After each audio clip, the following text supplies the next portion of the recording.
Good day and welcome to this week's episode of Captains of Industry with myself, Fifi Peters.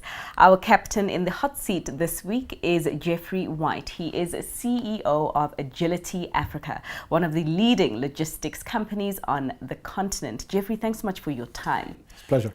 All right, so 2014 is when you arrive at Agility and to, I imagine, deal with the rollout of the company on the African continent. Doing business in Africa for you right now, and especially as we compare it to 2014, what's changed?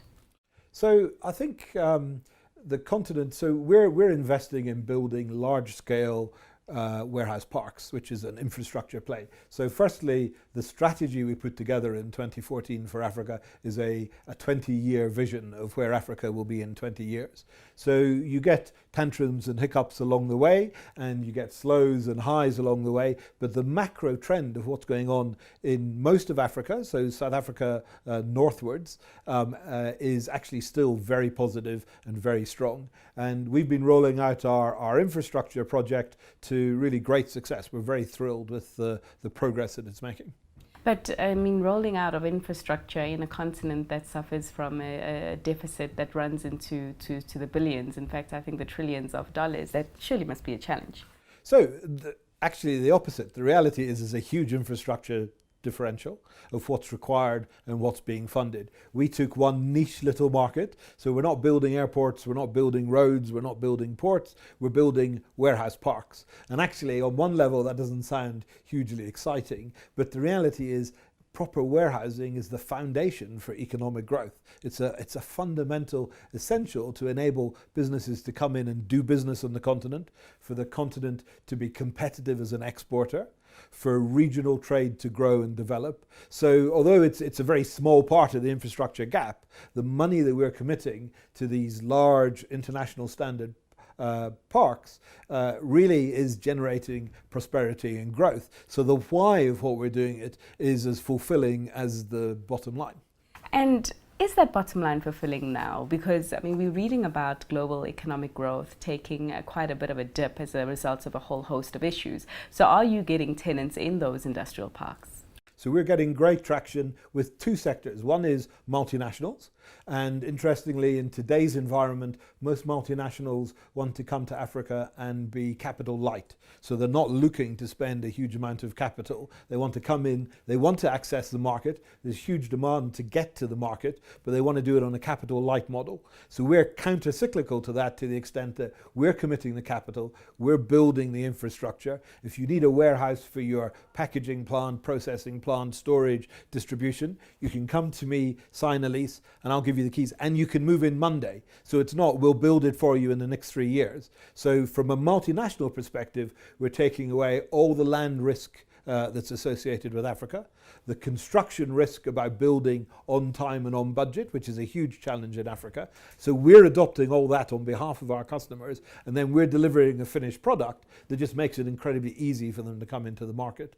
Likewise, we see the second sort of half of the market being African companies and SME growth and development.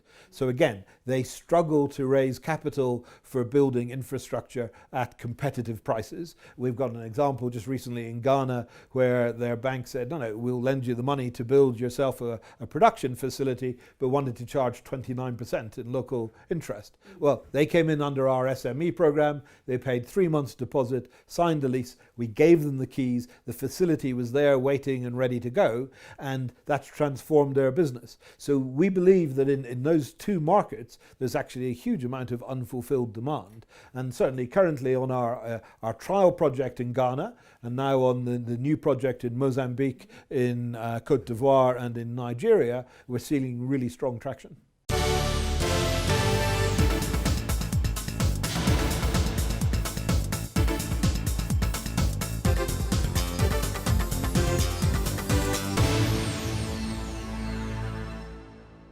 Welcome back. I am still in conversation with Jeffrey White, the CEO of Agility Africa, one of the leading logistics companies on the continent. Of course, before we went to the break, we were discussing doing business in Africa, and this is where we will pick up the conversation with Jeffrey. Jeffrey, thanks once again.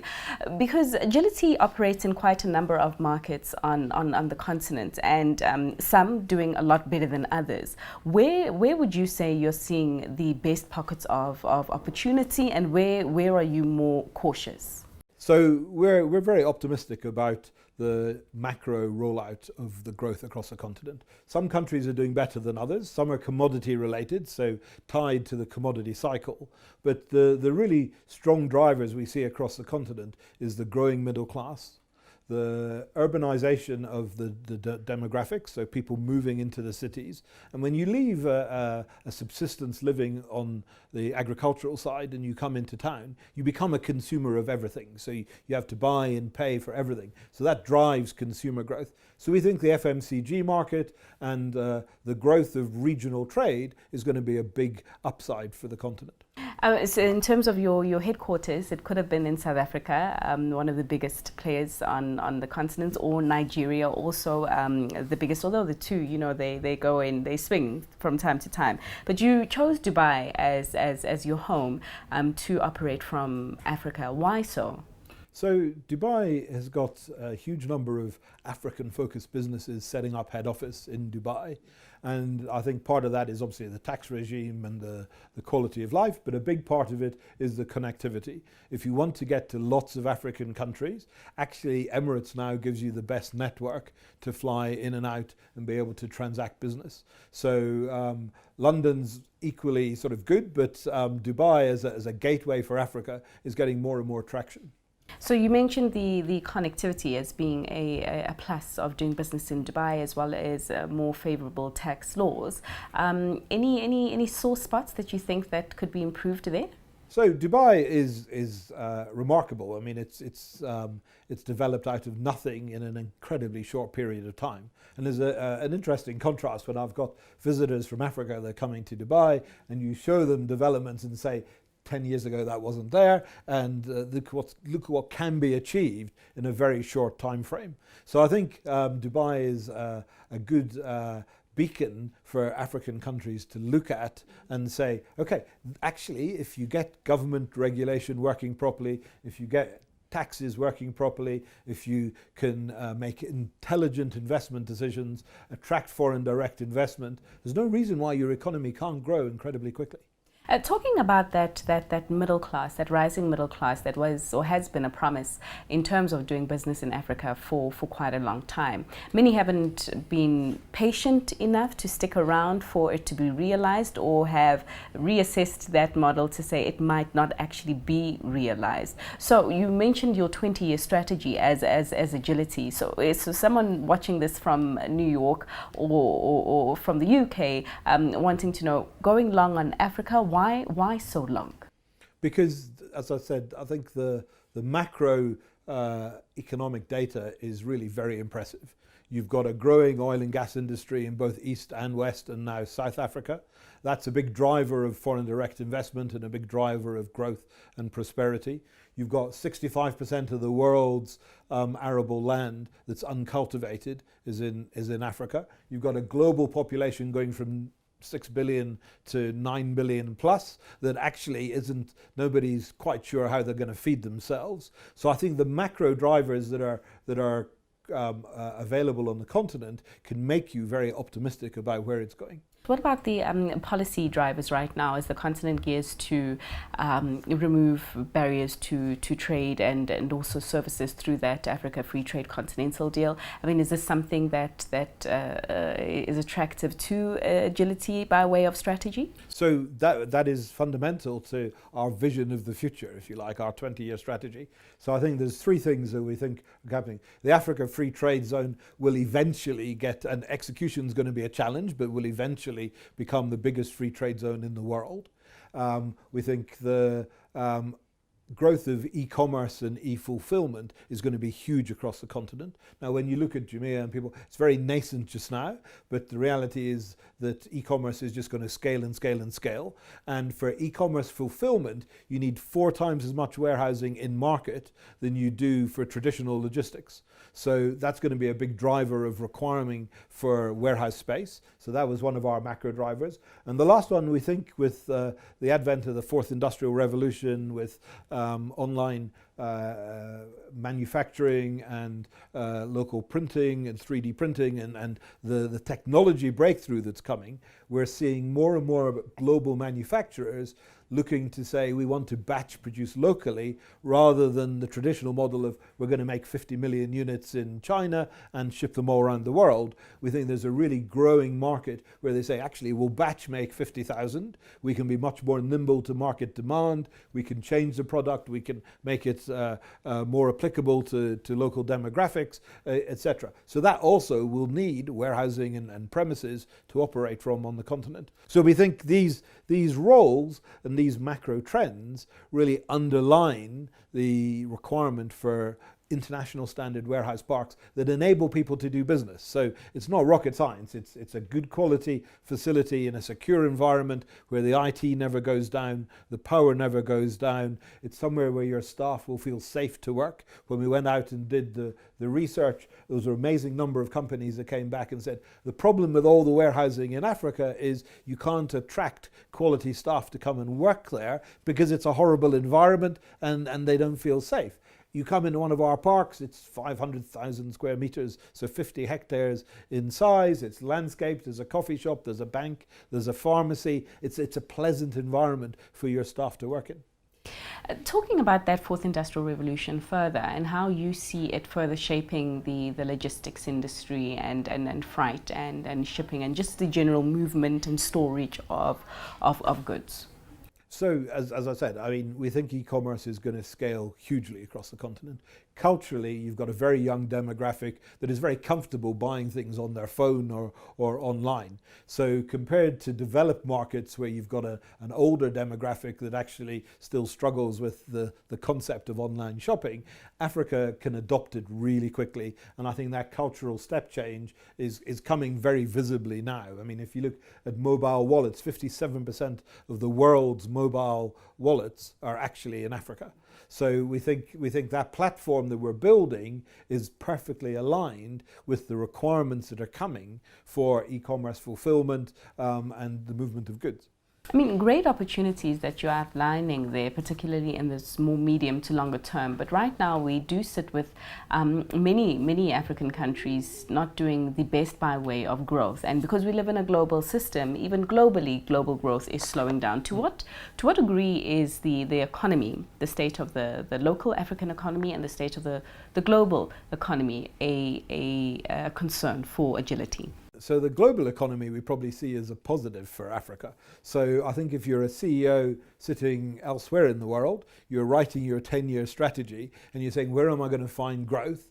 And we've got a whole lot of customers who didn't look at Africa before, but are now saying, actually, for growth in the next 10 years, we have to engage with Africa. And when they start looking at it, they understand the demographics, the urbanization that's going on, the growth that's going on. So I think from a global perspective, slowing down traditional markets actually makes people more focused on coming to the continent and doing business on the continent. And from a local perspective? Or from a local perspective, Africa's still got some of the strongest economies in the world. So Côte d'Ivoire, where we're opening one of our warehouse parks in January, that we've seen huge demand, and Côte d'Ivoire's pushing on sort of 9-10% GDP growth. Ghana's growing very strong. We've just opened in Mozambique.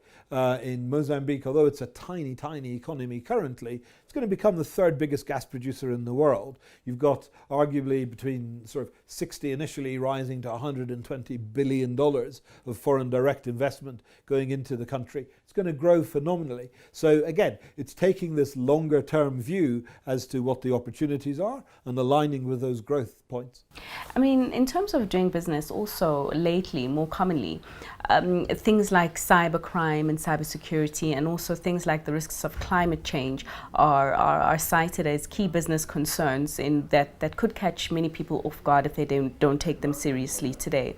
I mean, as Jeffrey and as Agility, what do you foresee as the major risk points of operating in the next 5 to 10 years, and how are you navigating that? So we, as part of our site evaluation for building these warehouse parks, which have a sort of 40-year lifespan, part of that process is actually understanding the climate change predictions and what could happen to that environment.